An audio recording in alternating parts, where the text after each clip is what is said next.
Good morning, history students. I decided to record this because I know that some people may have bad connections with their Zoom.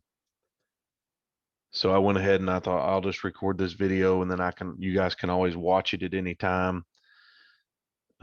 These are the 4 questions that for today you're going to need to get answered. And I'll try to do a little video teaching here. So make sure you guys answer these 4 questions today. And if you need to pause the video right now and type up these questions, then please do so. I also want to make clear that as of last week, I was planning on giving you guys all the way to Wednesday to complete your timeline. And if you remember correctly, I told you that your timeline that I would, let me rephrase this. If you remember, I told you your timeline, I was going to let you work on it on your digital day. Well, due to the weather, you got to work on it on Friday, but you also got to work on it on Monday. That was yesterday's assignment, was to continue to work on it. So tomorrow, I will be uploading another video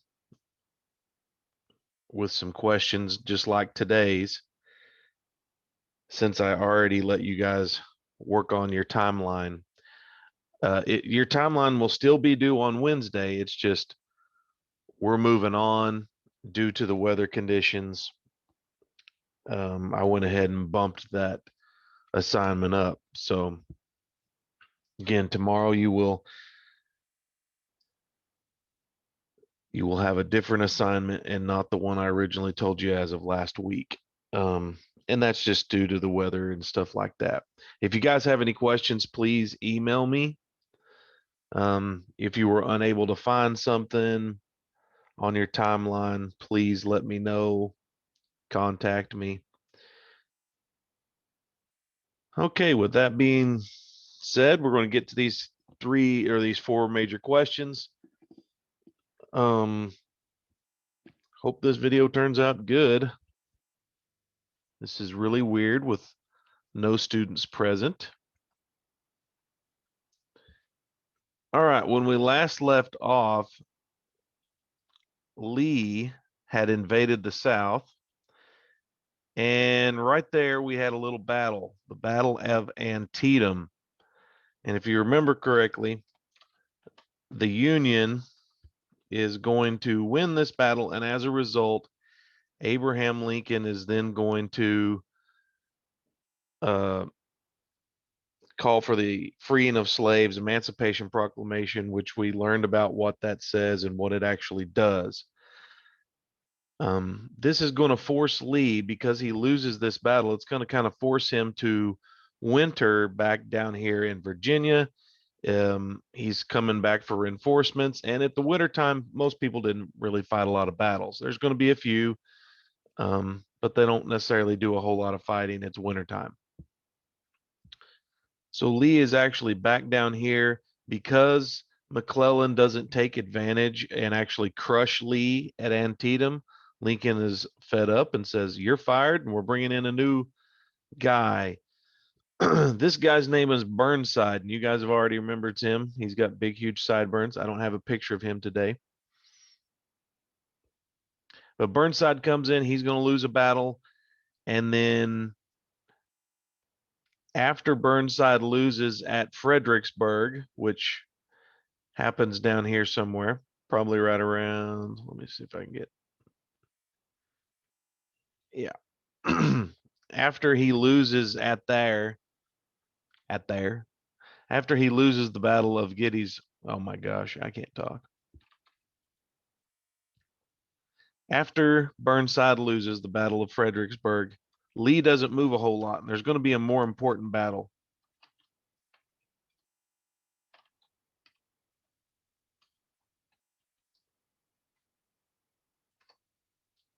The Battle of Chancellorsville.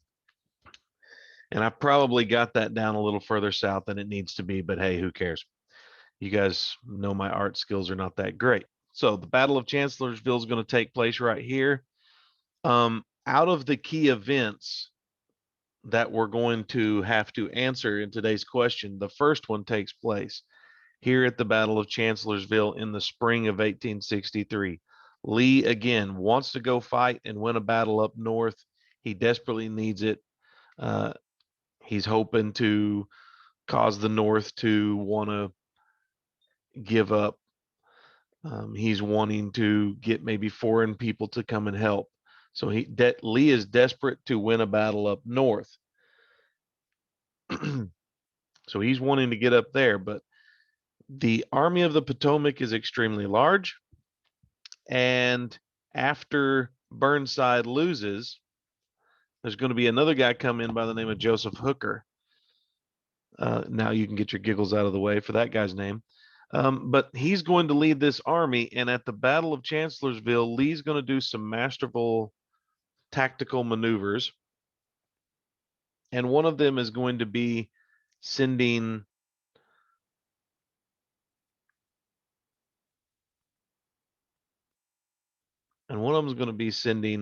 what's the guy's name? Stonewall Jackson. He's going to send him on a mission to flank the Union Army. And when he does that, that night, he is going to get shot.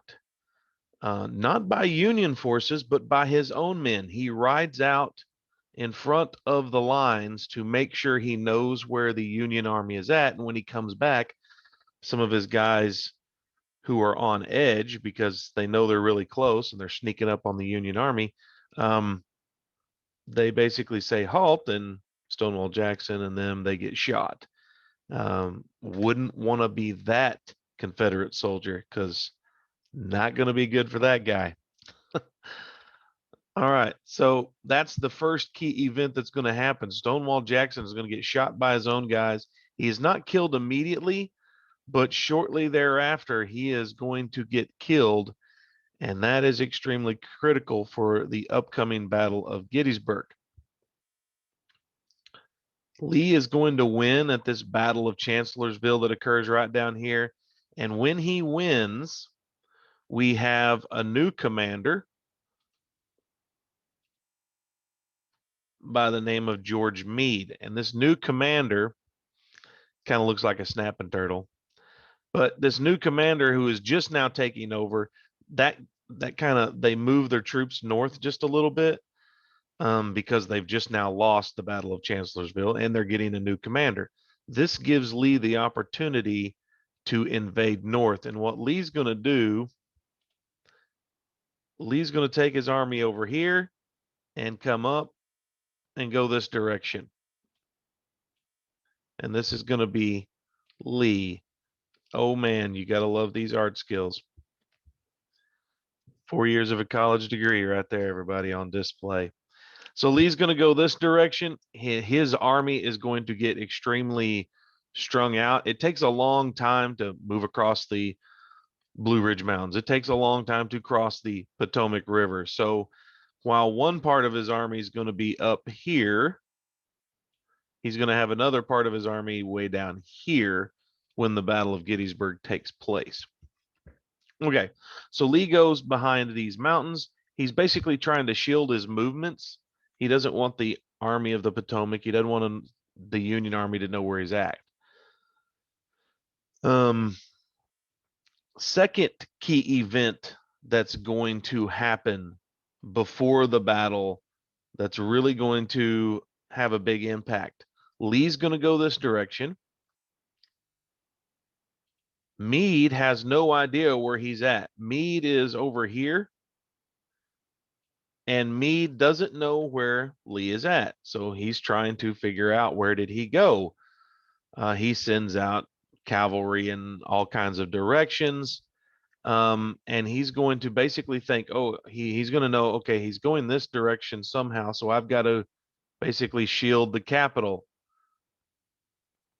And so he kind of goes in this northerly direction. He's not real sure. And He's actually behind Lee.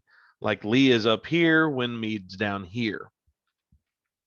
But the big key event that I'm trying to get to, and I'm not said yet, key event number 1, Stonewall Jackson dies. Boom, you're a goner. That was a bad deal.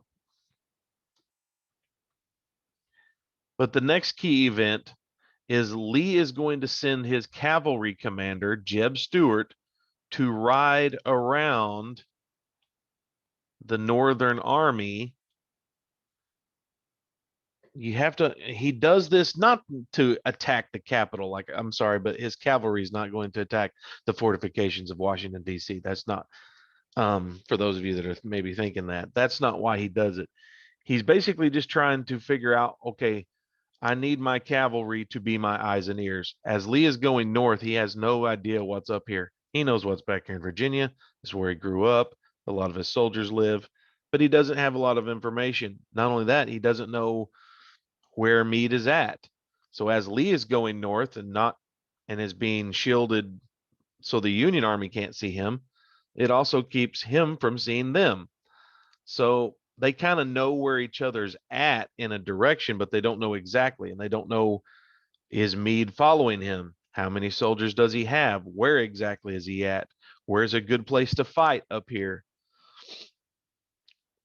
Lee doesn't know those things, and Jeb Stuart is riding around to try to find that. So when the battle actually takes place of Gettysburg, when the battle takes place, Jeb Stuart's not there.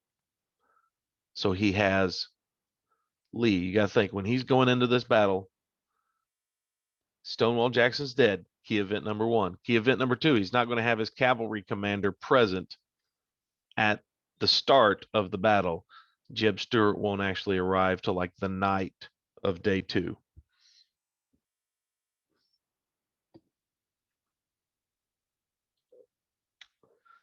All right, let's move on. So we've got this Battle of Gettysburg that we're really going to kind of focus in on a little bit here. Gettysburg is right around here.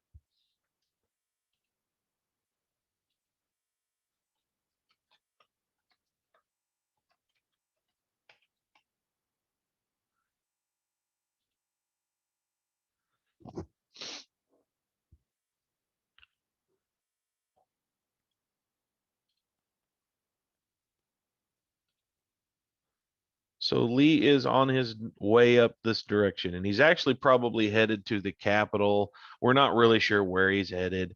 I'm not even sure if Lee's got I mean, we don't have any, I don't think we have any written record of exactly his key. Like, he's not, I think he's going for the capital of Pennsylvania, maybe coming up here.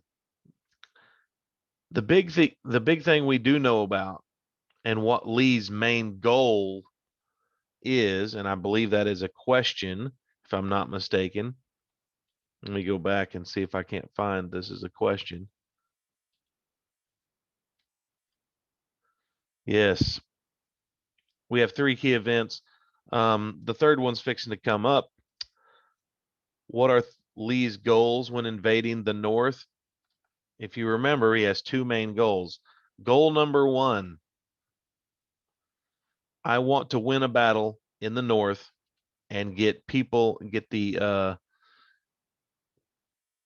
hopefully some foreign support.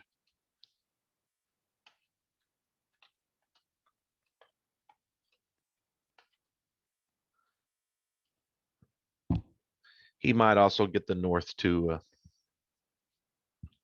give up, but he's basically wanting to win a battle on Northern territory. That's goal number 1, win a battle on Northern territory, and this will hopefully lead to either the North giving up or foreign people coming in, like the British. Goal number 2, I just want to draw the Union Army out in the open. Lee is just trying to go north to draw the Union Army out. So his goal is to come up here and to draw the Union army out in the open so I can fight them. And he does a good job because the Union forces are on their way. So the Union forces are definitely following him up here. Why does the battle happen at Gettysburg? A couple different things. Number one, there's they're not planning to have a battle there. They just happen to run into each other. That's number one. Why did they fight the battle there? Because they just ran into each other. Number two, Confederate troops need supplies. They need, so as they're going north, they're going to be getting supplies, but their soldiers need shoes. They hear that there's some shoes at Gettysburg and they go there. And that's what allows them to run into a portion of the Union Army. And nobody plans to have a battle that day when Lee's very front of his troops are actually here. Lee's not right there. Lee's back over here somewhere, I think Cashtown, um, not too far away, but he's there. Some of his troops are up here. He's got troops down here. So Lee's army's kind of strung out. Meade's army's kind of strung out. It takes a little while for everybody to get gathered up. So day one, he's got some soldiers running into Gettysburg to basically, they hear about shoes, some supplies, whatever. They're going in there to get some.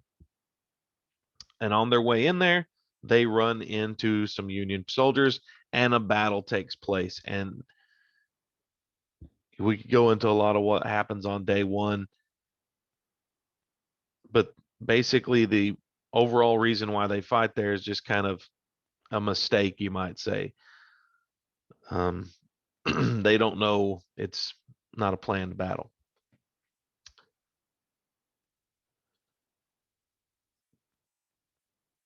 Try to gather my thoughts here before I move on.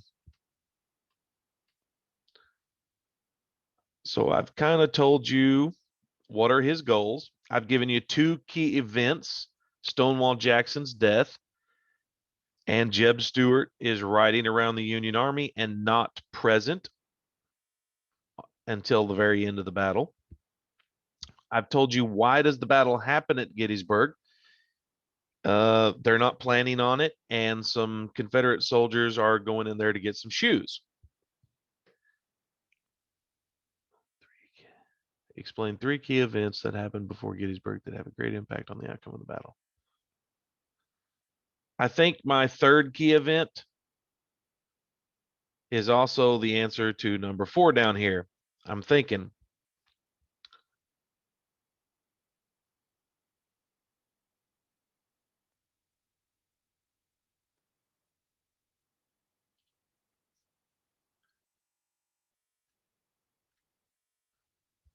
Yes, it is.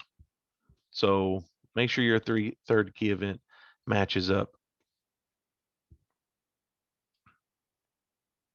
Clear all these drawings. Okay. Let me pull up a different picture. This one will work. So day one, when Lee is army, you can kind of tell about the dates. He's got part of his army up here on July 1st, part of them here, some of them down here, whatever. They're strung out. When they finally get to fighting at Gettysburg, let me get to the picture that I want right here. When they finally get here, the key people that are going to be involved, the major guy is probably going to be AP Hill, and he's attacking from this direction over here. AP Hill is only in command because Stonewall Jackson's dead. He's a good commander, but he's only in command because Stonewall Jackson's dead. There's two key hilltops. This ridge line here and this one over here. The Cemetery Ridge is taller than Seminary Ridge. Does Lee know what's in front of him? Nope, he sure doesn't, because who's not here? Jeb Stuart. Day one rolls around, AP Hill's invading, and it takes him a while to get everybody organized, and then finally probably around 2 o'clock or so. It's probably a little later than that, come to think of it. But anyways, there's battles all happening along McPherson's Ridge, along Oak Ridge, Seminary Ridge. It takes a while, but they finally push the Northern Army out of Gettysburg. And it's late in the day when this happens. And key event that basically is going to change the outcome of the rest of this battle is Lee tells Hill, push through and get Culp's Hill, get Cemetery Hill, do all the, like, push them out only if you think it's like a good idea. Like, you're in charge, man. Do you think that this is something that's needed, is necessary? I forgot the exact words that Lee uses in his command, but he kind of leaves it open for AP Hill to say, hey, look, what do you think? You're there at the battlefield. Do you think this is the best thing? You think it's advantageous? Then take it. If not, then don't. And what most people speculate is that like, not having the high ground is a bad idea. We already know that. We've talked about that. If you don't have the high ground, you're probably going to lose. AP Hill, when he gets the Union Army on the run, if he keeps them on the run, he definitely would have taken Cemetery Hill. There's no doubt about it. They had the advantage. All you got to do is keep them on the run. And Stonewall Jackson's famous for basically saying, hey, when you get the enemy on the run, keep him on the run. So most people speculate if AP Hill would have pushed Plum through and actually done that, they probably would have won the battle because, again, they got the high ground. Who's to know? We don't know. But AP Hill's a commander. It's late in the day, and he says, I want my soldiers to rest for day 2. Like, we know where we got to find out where the enemy's at. I don't know how many's in front of me. Sure, I can push him up this hill and keep him on the run, but maybe I run into bigger problems. He's not maybe real sure. Well, this second guessing is going to allow the Union Army to keep the high ground up here, and all of history will be what might have been had AP Hill not been the commander. What if Stonewall Jackson would have been the commander? They probably would have taken the hill. Who's to say? We don't know. So we have went over the questions. Make sure you guys get the answers. 3 key events that are going to happen before the Battle of Gettysburg that have an impact. Number 1, Jeb Stuart's, or number 1, Stonewall Jackson dies. Number 2, Jeb Stuart sent on a reconnaissance mission around the Union Army. And so he's not present at the battle on day 1 or 2. What are Lee's goals? Oh, wait. The 3rd key event is going to be they don't take the high ground on day 1 of the battle. What are Lee's goals in invading the North? He wants to win a battle on Northern soil so that he can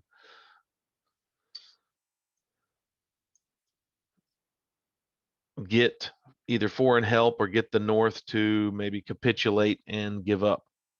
His other major goal is I want to draw out the Union Army and defeat them. Number 3, why does the battle happen at Gettysburg? It's not planned. It happens there because some Confederate troops are basically looking for some shoes and supplies. And they just happen to run into the Union Army. And number 4, what's the 1 key event that happens on day 1 that will hurt Lee's chances of winning? At the end of day 1, he doesn't have the major high ground, which is Cemetery Hill. It's really good high ground. If you're looking at the battlefield, it's the best high ground that is around, is Cemetery Hill, and Lee doesn't have it, probably because Stonewall Jackson was not there, but who's to say? All right, that is the questions for today. Hopefully this video works good. and hopefully we get to see each other soon. Don't forget, tomorrow there'll be another video with some new questions, and don't forget your timeline.